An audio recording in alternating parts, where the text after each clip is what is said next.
Rita de Casia Villanueva despertó aquel 18 de enero con la primera luz pálida que entraba por la rendija rota de su ventana de adobe, en medio de un amanecer de Oaxaca que no perdonaba ni a los vivos ni a los muertos. Un amanecer que traía consigo un sol despiadado, duro como una piedra ardiendo en el cielo y que ya, desde temprano, anunciaba un día de castigo para los que se atrevían a cargar penas sobre su espalda, y Rita cargaba más de las que cualquier ser humano debería soportar. ¿Por qué?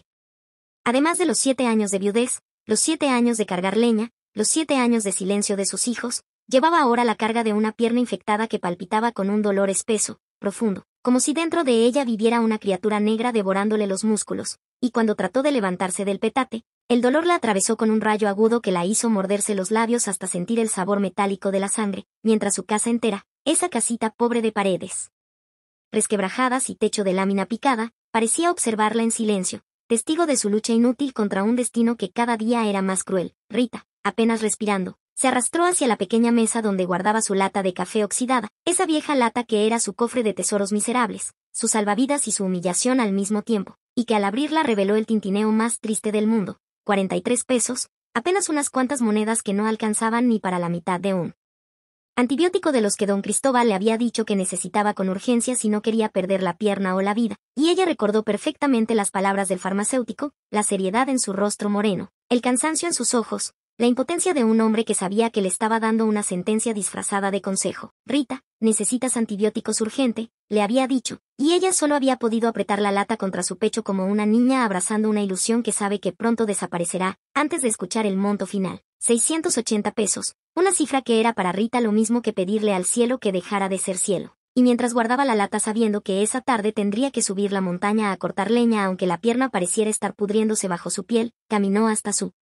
altar, ese pequeño rincón al que acudía cada mañana como quien acude a beber agua del último pozo del mundo, un altar sencillo, con la cruz de madera que Tomás, su difunto esposo, había tallado años atrás, cuando aún reían, cuando aún soñaban, cuando aún creían que la vida sería buena, y allí se arrodilló con una torpeza que hizo crujir sus huesos, juntó las manos y dejó caer su angustia como una plegaria rota. Padre Celestial, ya no puedo más. Mis hijos me olvidaron, mis fuerzas se apagan.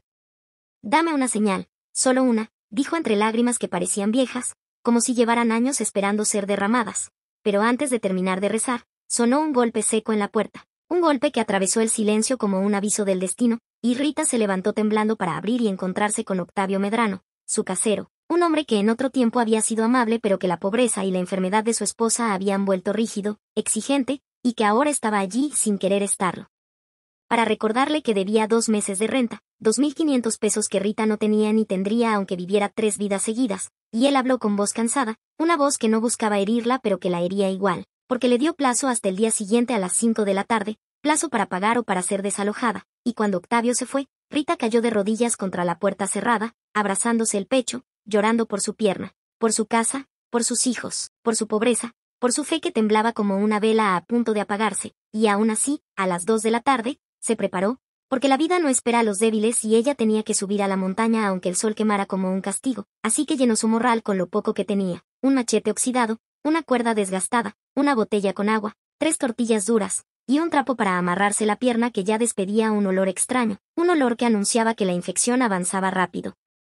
Demasiado rápido, y salió, caminando con dificultad hacia el sendero que había recorrido toda su vida, un sendero que conocía cada piedra, cada curva, cada sombra, pero que ese día parecía más largo, más empinado, más cruel, como si la montaña misma quisiera rechazarla. Sus pasos eran un suplicio, cada uno acompañado por un latigazo de dolor que le subía desde el tobillo hasta el muslo, y aún así, entre jadeos, rezaba, ayúdame, Señor Jesús, solo dame fuerzas para subir, solo eso, como si esas palabras fueran un bastón invisible sosteniéndola. Cuando por fin llegó a la sombra de un mezquite, cayó de rodillas, bebió un sorbo de agua y miró hacia el valle, hacia su pueblito diminuto, preguntándose cómo había llegado su vida a ese punto, recordando los días con Tomás, cuando cortar leña era una tarea compartida, cuando la pobreza no dolía tanto porque la pobreza, compartida, pesa menos, así como la alegría, compartida, pesa más, y recordó a Salvador prometiendo una casa nueva, a Beatriz jurando jamás abandonarla, a Jorge diciendo que siempre cuidaría de ella, pero al final todo habían sido palabras que se las había llevado el viento, palabras que ahora dolían como cuchillos, y aún así, levantó el machete, porque la necesidad pesa más que la tristeza, y comenzó a cortar leña con una determinación que no sabía de dónde sacaba, golpe tras golpe, rama tras rama, como si cada corte fuera una manera de decirle a la vida, todavía estoy aquí, y cuando terminó, el fardo era enorme, 30 kilos o más, una carga imposible para alguien sano, y una tortura para alguien con una pierna enferma, pero ella lo amarró, rezó, y comenzó el descenso con el último rayo de sol tiñendo el cielo de naranja y púrpura. Cada paso era un martirio, la pierna latía como un tambor de guerra, y la noche se acercaba como un enemigo silencioso, una noche que traía consigo serpientes, coyotes y hombres malos, hombres que merodeaban los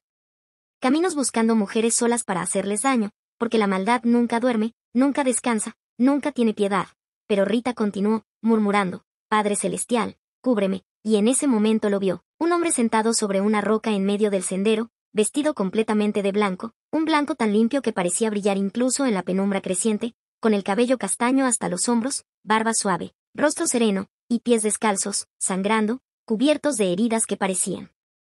antiguas y recientes a la vez, heridas que no deberían verse bellas pero lo eran, porque había en ellas una dignidad sagrada, como si esas heridas contaran historias que ningún mortal podría comprender. Rita se detuvo, temblando, pensando que era una visión causada por la fiebre, pero el hombre levantó la mirada y entonces Rita sintió que todo su cuerpo se estremecía, porque sus ojos no eran ojos humanos, tenían una profundidad luminosa que parecía contener océanos, estrellas, tormentas y calma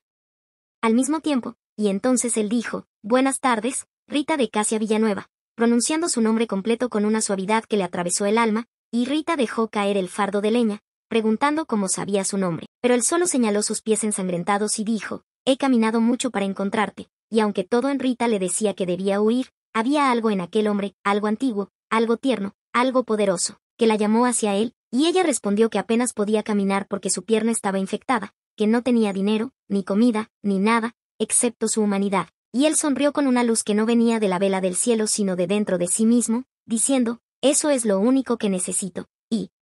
entonces Rita, temblando, lo invitó a su casa, caminando juntos hacia la noche mientras el hombre cojeaba más que ella, pero aún así irradiaba una fuerza inexplicable, una fuerza que iluminaba el sendero como si el aire mismo se abriera para permitirles pasar, y mientras caminaban él le preguntó por qué ayudaba a un extraño si ella misma estaba al borde del abismo, y Rita respondió con la historia de su abuela, de la pobreza, de la bondad, de la humanidad que no quería perder, y él lloró suavemente, lágrimas que parecían tener luz propia, y cuando llegaron a la casa, Rita sintió vergüenza por su miseria, pero el hombre dijo que su hogar estaba lleno de luz, una luz que Rita no podía ver, y ella le lavó los pies con su última agua, con una delicadeza que solo tienen los que sufren pero siguen amando, y el hombre la miró con una devoción que la desconcertó, diciéndole que estaba viendo algo hermoso, un corazón que había olvidado su propio dolor para sanar el de otro, y después,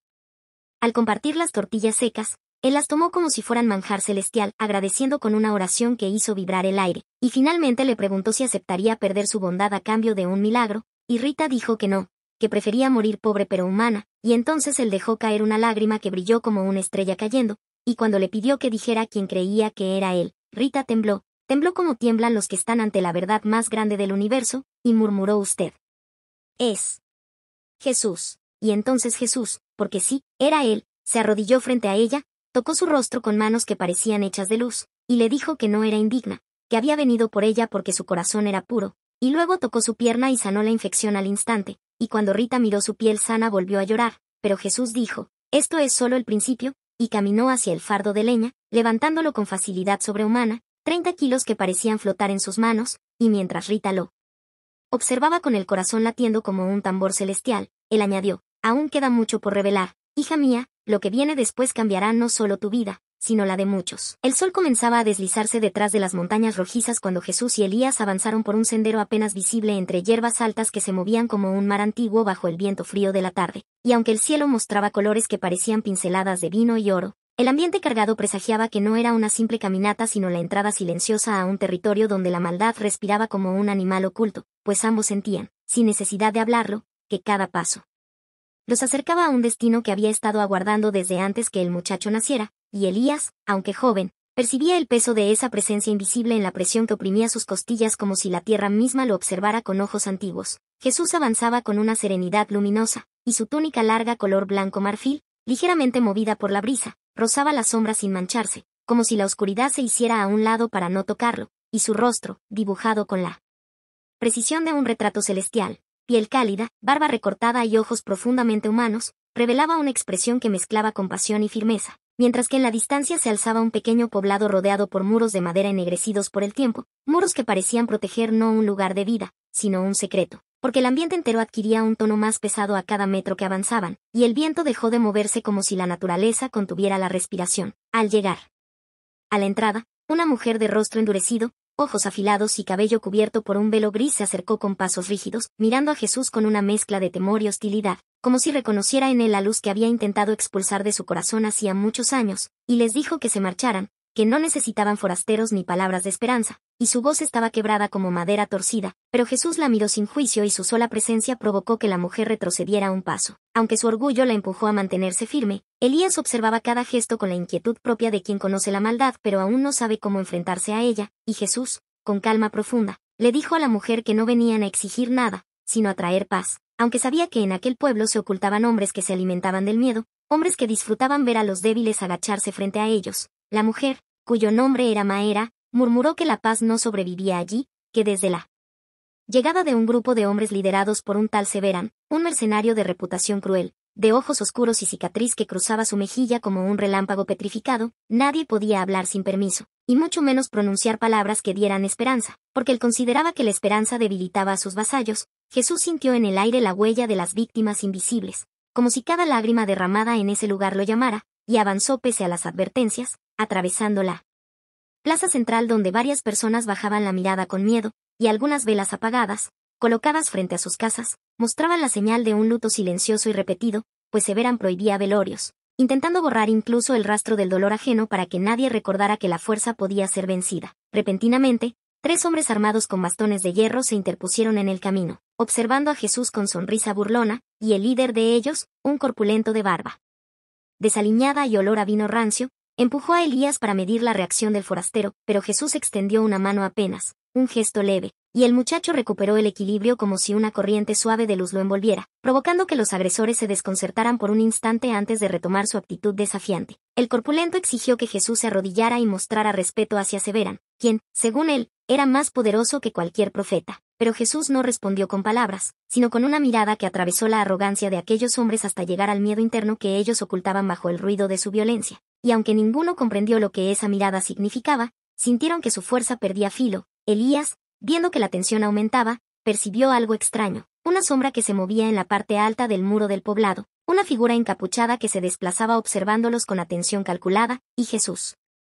también la sintió, aunque no volvió la cabeza, pues conocía la presencia de ese vigilante incluso antes de entrar al lugar. La mujer Maera, que había seguido a los forasteros a distancia, murmuró que ese espía era uno de los más leales a Severan, un hombre llamado Karbat, encargado de anticipar cualquier amenaza que pudiera alterar el dominio del mercenario. Sin embargo, Jesús siguió avanzando despacio sin mostrar temor, y cada paso suyo, impecable, parecía iluminar el polvo bajo sus sandalias,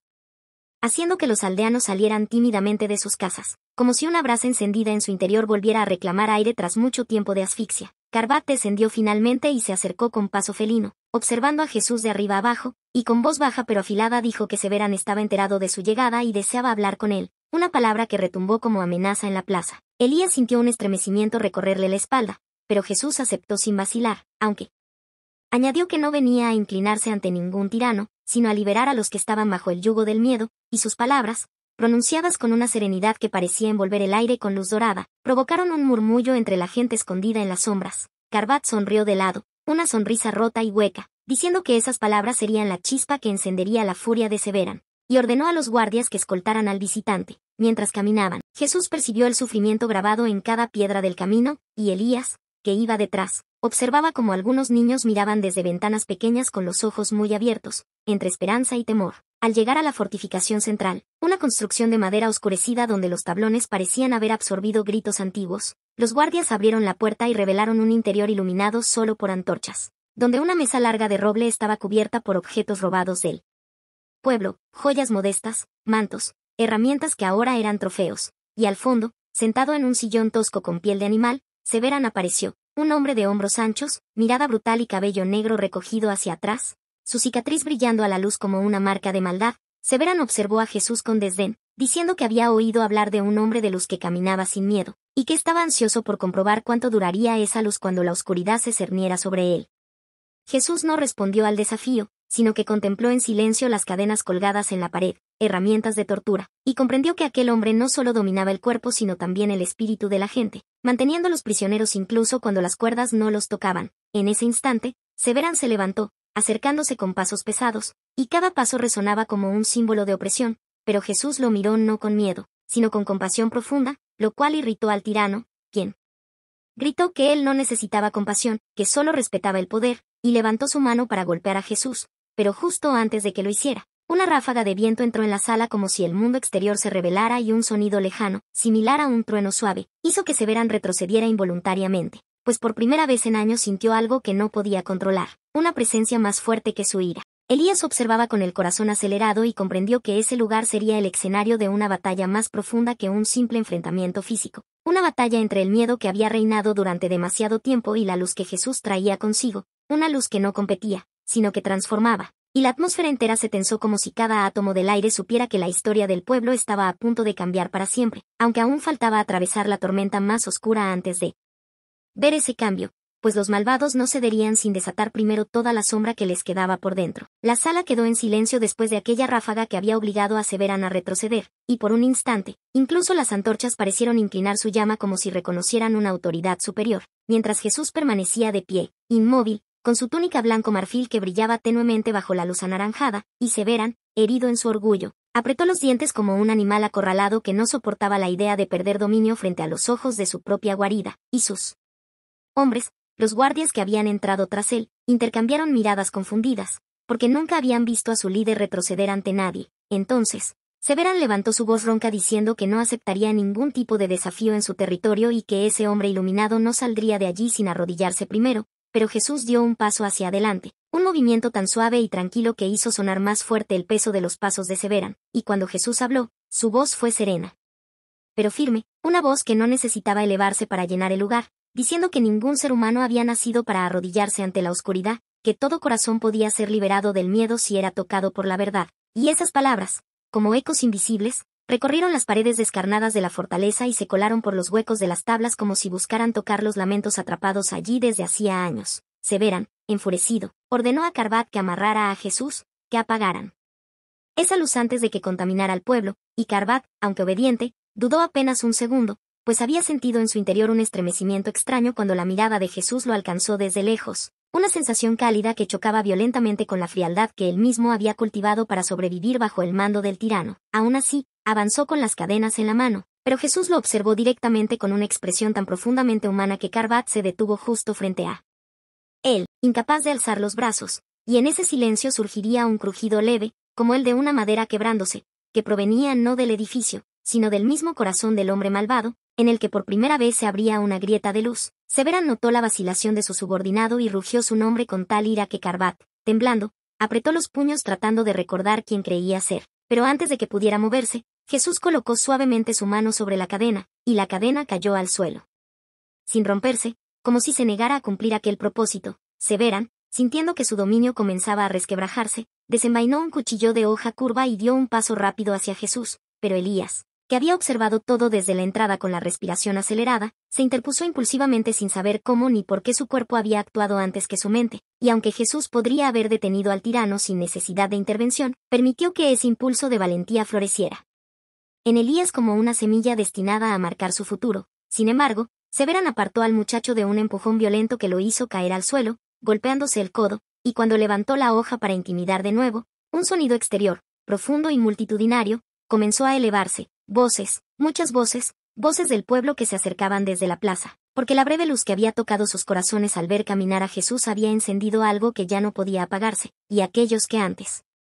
temblaban escondidos ahora se reunían frente a la fortaleza con antorchas y lámparas, no para iniciar violencia, sino para presenciar el fin de su silencio. Severan apretó el cuchillo, temiendo por primera vez la fuerza de algo que no podía atacar físicamente, la esperanza colectiva, y cuando salió al exterior para enfrentar a la multitud vio que entre ellos estaba Maera, la mujer que antes les había dicho que la paz no sobrevivía allí, pero ahora sostenía una antorcha con firmeza, y en sus ojos había una mezcla de miedo y determinación que Severan no había visto en ningún aldeano en años, y Jesús entonces salió detrás del tirano, caminando despacio, con aquella presencia que parecía despejar las sombras aunque no hubiera lo suficiente, y los aldeanos se apartaron para dejarle paso sin que él lo pidiera, como si reconocieran que la verdad no necesitaba fuerza para abrirse camino. Severan gritó que volvería a someterlos uno por uno si seguían desafiándolo, pero su voz ya no tenía el mismo efecto, y aunque sus guardias se alinearon detrás de él, ninguno dio un paso adelante, pues habían visto caer la cadena sin romperse, habían visto a Karbat vacilar, habían sentido el templo del miedo comenzar a derrumbarse dentro de sus propias almas. Entonces Jesús, sin arrebatarle autoridad, simplemente dijo que el tiempo de la opresión había terminado, que todo hombre malvado era prisionero de su propia oscuridad, pero que incluso ellos podían elegir la libertad si dejaban entrar la luz, y Severan, incapaz de soportar aquellas palabras que resonaban como sentencia, lanzó un alarido salvaje y se abalanzó contra Jesús con el cuchillo en alto, y en ese instante la multitud contuvo el aire, algunos cerraron los ojos y otros levantaron las manos sin saber qué hacían, pero Jesús no retrocedió, su mirada se mantuvo fija en la de Severan, una mirada que, en una fracción de segundo, reveló al tirano todas las vidas que había destruido, todos los rostros que habían llorado por su culpa, todas las noches que él mismo había pasado despierto intentando no oír los ecos de su conciencia, y aquella visión intangible lo frenó en seco, a pocos centímetros de la túnica blanca, con la mano temblando y la hoja oscilando como si un viento interior quisiera arrebatársela, y por primera vez, la cicatriz en su rostro no lo hacía parecer más fuerte, sino más frágil. Los aldeanos observaron atónitos como el tirano que durante años había sembrado terror se derrumbaba de rodillas bajo el peso de algo que no podía comprender, mientras Jesús lo miraba con compasión pero también con verdad. Y una noche que había parecido anunciar oscuridad eterna se transformaba en un umbral nuevo para aquel pueblo que, por primera vez, veía al miedo caer sin derramar una sola gota de sangre, aunque sabían que aún quedaban sombras escondidas y que la historia no había terminado. Pues el mal rara vez desaparece sin dejar restos dispuestos a renacer si la luz no permanece firme.